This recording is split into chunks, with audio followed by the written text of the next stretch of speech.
August 10, 1997. In a quiet residential corner of Sheffield, England, two children are out playing near a small stream called Hartley Brook. What they find there, they will never forget. Hidden beneath the frame of an old, discarded bed, deliberately weighted down so it would not float, so it would not be seen, is a body. Face down. Submerged in the water. The woman inside had been missing for days. Her family had already reported her gone.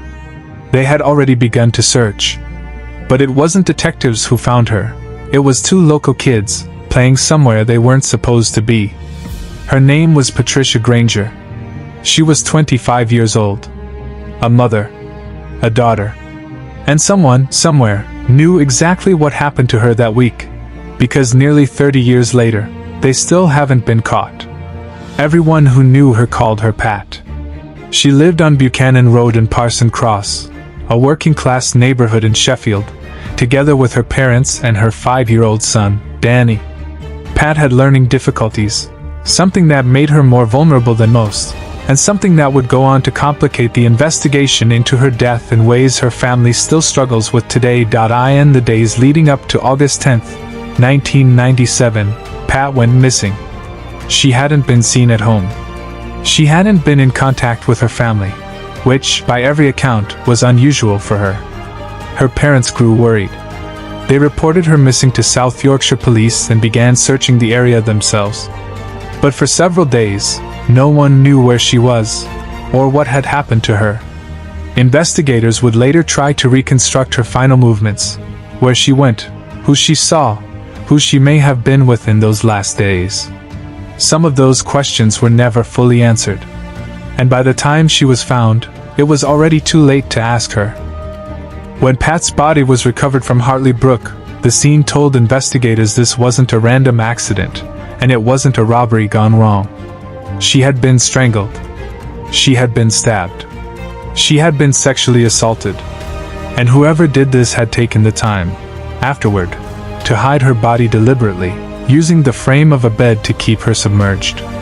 That kind of effort tells detectives something important. This was not panic. This was someone trying to make sure she wouldn't be found, at least not quickly. In the weeks that followed, South Yorkshire Police did make an arrest. A man was charged in connection with Pat's murder. For her family, it must have felt, for a moment, like answers were finally coming. But the charges were later dropped. No trial. No conviction. And the case that had seemed close to resolved went cold. It didn't stay untouched, though.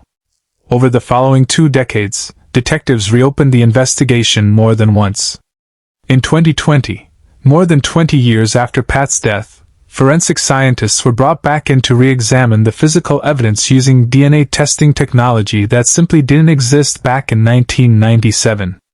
It was described as a fresh chance, maybe the best chance yet, to finally identify who was responsible.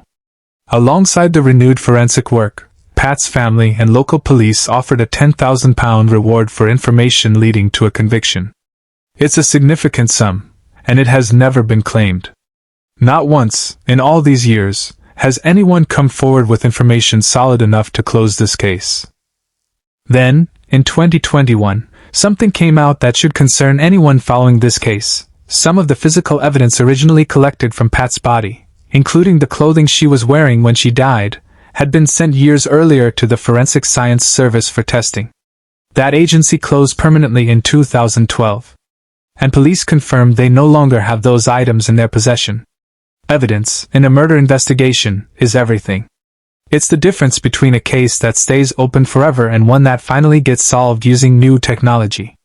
And in Pat Grainger's case, some of that evidence appears to be gone, not lost to time, but lost to how it was handled.